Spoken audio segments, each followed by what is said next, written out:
오늘 본문은 아브라함의 아내인 사레, 이 사레와 사레의 여종인 하갈이라고 하는 두 여인이 서로 갈등하는 이야기입니다.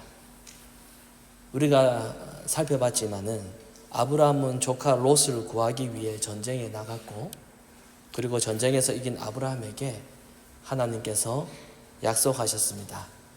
하늘에 수많은 별을 보여주시면서 약속하셨어요.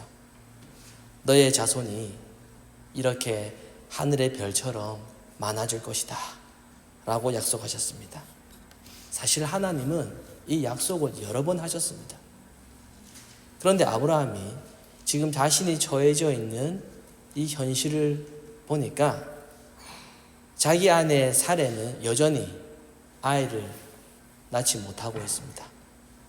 그래서 사레는 남편 아브라함에게 한 가지 제안을 합니다. 여보, 아직까지도 나에게 이렇게 아이가 생기지 않는 것을 한번 보십시오. 그래서 내 생각에는 당신이 나의 나의 여종 이 하갈과 동침을 해서 그래서 아이를 낳으면은 그 아이를 우리 아이로 삼으면 좋겠다라고 제안을 합니다. 아브라함의 입장에서는 아무리 기다려도 아내가 임신 소식이 없기 때문에 어쩔 수 없이 아내의 말을 따르게 됩니다. 그래서 아브라함은 아내의 여종인 하갈을 첩으로 받아들이고 그날 밤 그 여종과 동침하게 됩니다. 여러분, 사레가 남편에게 이러한 제안을 하였던 이유는 무엇일까요? 임신 소식이 없기 때문입니다. 하나님께서 자신에게 출산을 허락하지 않으셨다라고 생각했기 때문입니다. 그런데 여러분, 하나님은 사레에게 단 한 번도 출산을 허락하지 않겠다라는 말을 하신 적이 없습니다. 그럼에도 불구하고 사레는 자신이 처한 상황을 보면서 자기 마음대로 하나님의 뜻을 판단하고 단정지어 버렸습니다. 하나님은 나에게 자녀를 허락하지 않으시오. 이렇게 자기 마음대로 하나님의 뜻을 생각하였습니다. 여러분 같으면 어떻게 하시겠습니까? 어떤 사람은 자기에게 어떤 사건이나 어떤 상황이 일어나게 되면은 그것을 하나님의 뜻이라고 자기 마음대로 판단해버리는 이런 습성을 가지고 있습니다. 좋은 일이 생기면은 어떻게 하죠? 하나님의 뜻인가 보구나, 이렇게 생각합니다. 그렇게 자기 혼자 판단해버리지만은 그 결과가 좋지 않으면은 또 하나님을 원망하게 됩니다. 하나님, 이게 뭡니까? 알고 보면은 자기 판단대로 했으면서도 하나님을 원망하고 있는 것이죠. 물론 지금 이 상황에서는 이 아브라함이 이해가 됩니다. 하나님께서 아브라함에게 분명히 말씀하셨어요. 너의 자손이 많아지게 할 것이다. 그렇게 약속을 주셨지만 구체적으로 하나님께서 언제 시기를 말씀하지 않으셨어요. 그리고 어떻게 이루어질지에 대해서는 말씀하지 않으셨습니다. 아브라함은 하나님의 약속이 이루어질 때까지 마냥 기다려야만 하는 것입니다. 그렇다고 언제까지인지도 알려주시지도 않고, 그리고 시기를 알려주시지도 않으셨습니다. 그런데 아브라함이 자기가 생각하기에 시간이 너무 많이 흘러버리는 겁니다. 아브라함도 기다렸어요. 기다리고 기다렸다가 자녀가 생기지 않자 이제 그만 생각을 하게 됩니다. 이제 나의 아내는 아이를 낳을 수가 없을 것 같아 라고 생각을 하고 다른 방법을 찾게 됩니다. 그래, 하나님의 뜻은 굳이 그 하나님의 뜻이 나의 아내가 아닌 다른 여인을 통해서라도 자녀를 주시려나 보다 하고 하나님의 뜻을 자기가 판단하게 되었습니다. 그래서 결국 아내의 제안을 이 남편이 아브라함이 받아들이게 됩니다. 물론 아브라함과 사라의 행동은 하나님의 약속 자체를 완전히 믿지 않은 것은 아닙니다. 어떻게 하나님의 약속을 완전히 무시하겠습니까? 그럴 수는 없죠. 우리가 힘든 일이 있다고 해서, 우리가 어려운 일이 있다고 해서 신자가 하나님을 완전히 부정하지는 않습니다. 하나님 없다 이렇게 하지는 않습니다. 다만 내 마음대로 행동할 뿐이죠. 이처럼 아브라함과 사례도 너의 자손이 많아지게 할 것이다 라고 하는 이 하나님의 약속은 믿었지만은 문제가 뭡니까? 그 하나님의 약속을 자기가 이루려고 했던 것이 그게 문제입니다. 이 여종인 하갈을 통해서 하나님의 약속을 이루려고 했던 자기 열심이 문제였습니다. 그들은 하나님의 약속을 믿지 못한 게 아니에요.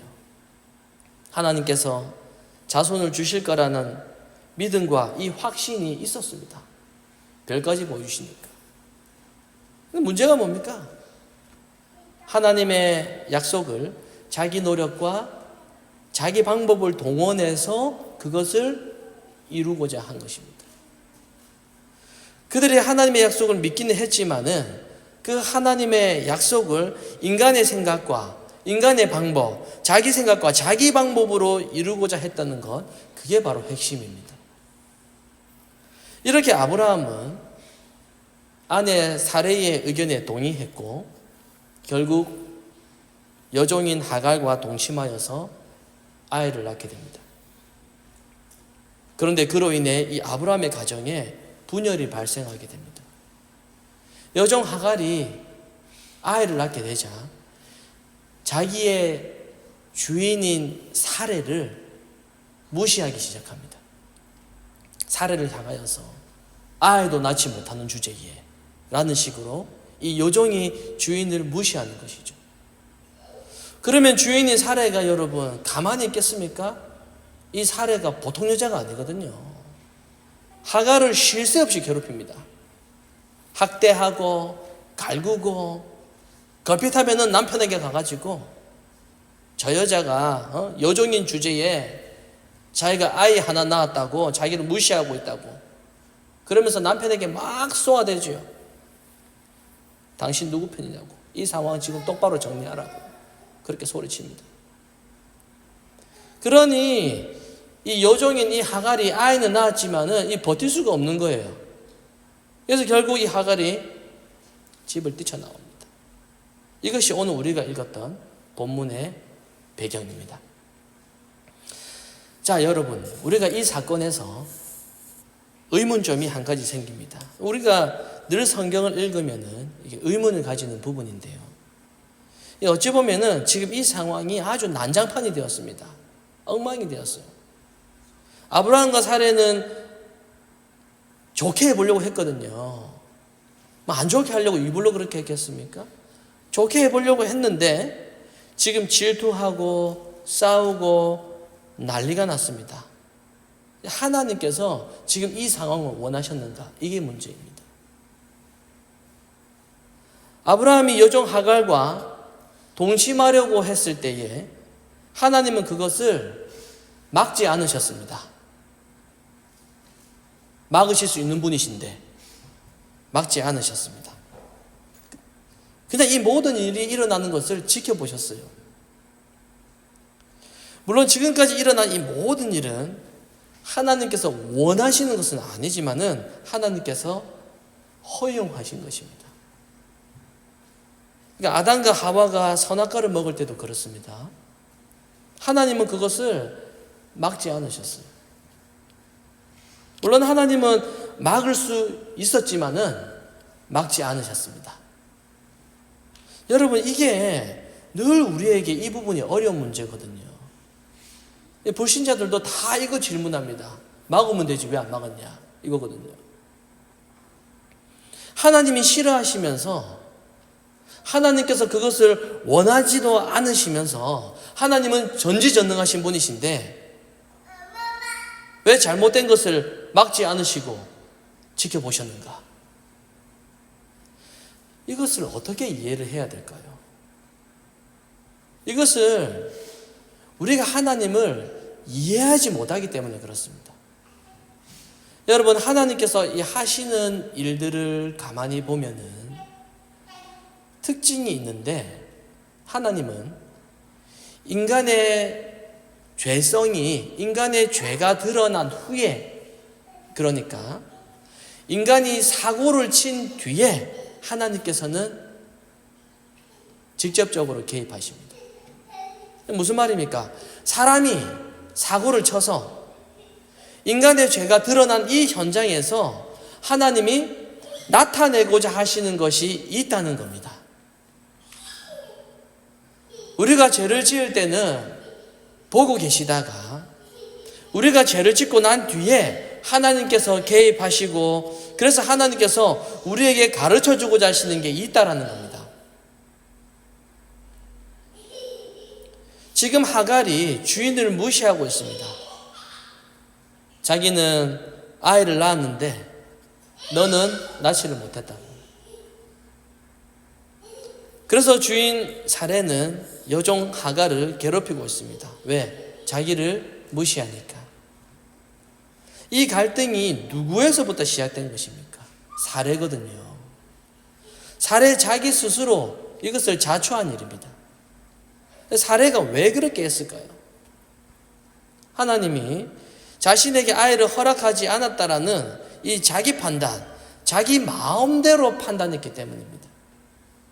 이렇게 하나님의 뜻을 자기 마음대로 판단하고 하나님의 뜻을 자기 마음대로 생각하는 것은, 이것은 사례만이 아니라 오늘날 우리에게도 그대로 나타나는 모습입니다. 우리는 어떻게 하죠? 나의 일이 잘 풀리면은 역시 나의 결과, 내가 준비했던 것에 어떤 결과가 있잖아요. 그게 잘 해결이 되면은 우리는 이렇게 생각해요. 역시 하나님은 나를 사랑하신다, 이렇게 생각합니다. 역시 이것은 하나님의 뜻이구나, 이게 하나님의 계획이구나, 이렇게 생각을 해요. 그러나 나의 일이 힘들게 되면 어떻게 하죠? 하나님 나를 사랑하시지 않는구나, 이렇게 판단해버리는 겁니다. 물론 지금 사례는 지금 자의 나이를 봤을 때는 임신이 불가능하다고 생각할 수도 있습니다. 누구라도 그렇게 생각을 했겠죠. 자, 그렇다면은 사례가 지금 아이를 가질 수 없는 이 몸 상태에서 그럼에도 불구하고 나는 지금 아이를 낳을 수 있어 라고 생각하는 것이, 그것은 믿음일까요? 하지만 하나님은요, 여러분, 우리의 믿음을 그러한 방향으로 끌어가지 않습니다. 하나님은 우리에게 나는 할 수 있다 라는 이런 믿음을 원하지를 않으십니다. 오늘날 우리가 믿음에 대해서 오해하는 것이 바로 이것입니다. 저는 어릴 적부터 믿음에 대해서 오해했던 것들이 너무나도 많이 있었어요. 제가 다녔던 교회는 항상 예배를 마칠 때 구호를 외쳤습니다. 축도가 딱 끝나고 나면은 이제 부목사님께서 나오시면서 이제 반주가 이렇게 딱 나오면서 이 목사님께서 구호 준비라고 하면은 다 함께 온 성도가 함께 구호를 외쳤습니다. 그 구호의 내용이 이런 내용이에요.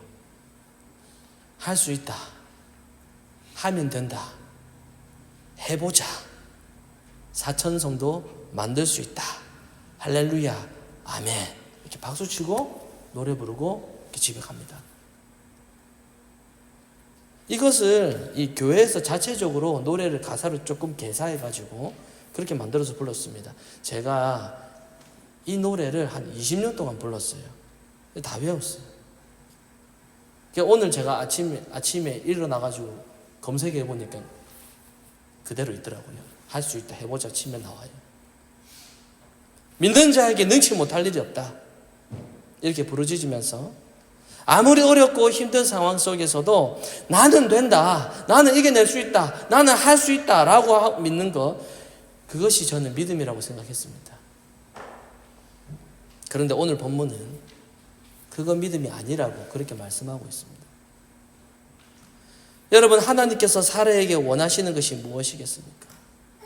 나이가 많아서 자녀를 낳을 수 없는 사례가, 하나님, 그래도 내가 아이를 낳게 될 것을 제가 믿습니다 라고 하는 것, 하나님께서 그것을 원하시는 것일까요?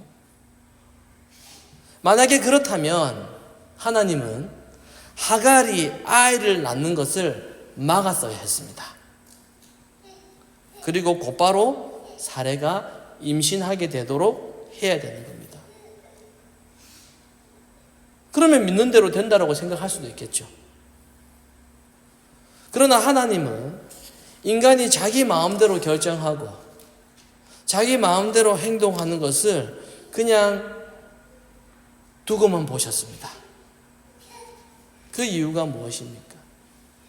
자기 마음대로 생각하는 이 인간의 죄성을 통해서 하나님은 우리가 깨닫기를 원하는 것이 있는데, 그게 무엇입니까? 바로 나는 할 수 없다라고 하는 고백입니다. 내가 할 수 있다라는 것이 아니라 내가 할 수 없다, 이것입니다. 여러분, 믿음이라고 하는 것은 자신에게 불가능한 일을 내가 할 수 있다라고 생각하는 것이 아니라 하나님이 이루신다라는 것을 믿는 것, 그게 믿음입니다. 나는 아이를 낳을 수 있어. 우리는 부흥시킬 수 있어. 나는 내가 열심히 해서 내가 저것을 할 수가 있어 라고 하는 것은 여전히 자기 자신의 가능성을 바라보는 것입니다. 여기에는요, 내가 항상 중심이고 내가 항상 핵심입니다. 여러분, 내가 할 수 있다, 내가 한다, 이것을 포기하면은 그제서야 드러나는 것이 내가 아니라 하나님이 이루신다, 이 고백입니다. 이것이 바로 믿음이에요. 우리는 대부분 우리가 하는 일을 보면은 하나님께서 시키지도 않은 일들을 우리는 너무 많이 하고 있습니다. 이렇게 하면은 하나님이 기뻐하실 거야. 저렇게 하면 하나님이 기뻐하실 거야. 그렇게 자기 마음대로 생각을 하고 있는 것이죠. 하나님은 우리에게 믿음이 자라나기를 원하시는데, 우리는 우리 눈에 화려하게 보이는 것을, 뭔가 보여주기를 위한 것을 하고 있습니다. 사례를 한번 보십시오. 하나님이 이루신다라는 것을 몰랐기 때문에 자기 방법대로 하는 겁니다. 그렇게 하면 하나님의 뜻을 자기가 이룰 수 있다라고 생각을 하는 겁니다. 하나님께서 어떻게 생각하시겠습니까? 이 모습을 보시면서. 왜 시키지도 않은 일을 해가지고 그렇게도 서로 싸우고 쫓아내고 비방하고 그 고생을 하고 있느냐, 이런 마음 아니실까요? 시키지도 않은 일을 해가지고 괜히 자기가 할 수 있다라고 하는 그 생각, 내가 이뤄낼 수 있다라는 그 착각에 빠져가지고 자신의 그 잘못된 판단 때문에 자기가 여종에게 무시당하게 되는 그 결과를 낳게 되었습니다. 사랑하는 여러분, 사례가 아들을 낳을 수 없는 자신을 보면서 여종 하갈이라는 이 방법을 동원한 것을 여러분 곰곰이 한번 생각해 보십시오. 그 마음속에는 자기는 하나님을 위해서 자신이 뭔가를 했다라고 그렇게 착각했습니다. 하나님을 위해서 나의 지혜를 동원해서 내가 이렇게 했어, 그렇게 생각합니다. 여러분, 이것이 우리의 모습과 너무나도 흡사하지 않습니까? 우리의 인생에서 모든 것은 하나님께서 이루시고 우리의 구원도 하나님께서 100% 이루시는데 내가 뭔가를 이루어내야 하는 그 불안감을 가지고 있지는 않습니까? 내가 어떤 결과를 내야 하는 그런 불안감을 가지고 있지 않습니까? 하나님의 기쁨이 되기 위해서 내가 잘 되어야 한다라는 그러한 불안감을 가지고 살지는 않습니까? 모든 것은 하나님께서 이루시는데 계속 우리 머릿속에는 계속해서 생각합니다. 내가 한다고, 내가 뭔가를 이루어내야 하는 자기 방식이 있다라는 겁니다. 그거 안 하면은 마음이 불안한 거예요. 자기 생각으로 꽉 차 있거든요. 여러분, 그게 믿음이 부족한 거지 믿음 부족한 것이 따로 있겠습니까? 사례의 생각이 그렇습니다. 자기 여종 하갈이 아이를 낳으면은 자기 아이라는 거예요. 그러면 사례가 어떻게 생각하겠습니까? 내가 하나님의 그 뜻을 내가 지혜롭게 해서 이루어내었다 라고 생각하게 된다라는 겁니다. 그러면서 결국에는 하나님이 아니라 누가 드러납니까? 자기가 드러나게 되는 겁니다. 하나님, 제가 했습니다. 저 이쁘지요? 저 잘했지요? 그러니까 이거 들어주세요. 저 좀 알아주세요. 그러나 하나님은 그 사례의 계획과 그 방법을 인정하지 않으십니다. 사례가 하갈을 통해 낳은 아이, 하나님이 인정하지 않으세요. 하나님은 인간적인 방법으로 낳은 아이를 인정하지 않습니다. 하나님은 오직 하나님에 의해서 낳은 아들만 아들로 인정하시는 겁니다. 오늘 우리는 사례와 여종 하갈의 갈등을 보았습니다. 여러분께서 지금 이곳에 있게 되신 것, 그리고 지금까지 지내오신 것, 그리고 여러분의 상황과 또한 여러분의 구원에 있어서도 나 자신을 절대로 내세워서는 안 됩니다. 나 자신을 죽이고 나 자신을 낮추고 하나님께서 다 하셨다라고 하는 이 하나님의 은혜를 기억하시고 늘 우리 마음속에는 나의 공로, 내가 했다라는 생각, 이 십자가의 은혜가 계속해서 다툰다라는 것을 기억하시고 우리가 진정으로 바라봐야 되는 것은 나의 공로와 내가 한 것, 나의 행함, 나의 자랑, 나의 방법, 나의 방식, 이것이 아니라 오직 주님께서 하신 일 밖에 없다라는 것을 기억하시고 오직 그분만을 바라보시는 그러한 저와 여러분이 되시기를 성부와 성자와 성령의 이름으로 축원합니다. 아멘.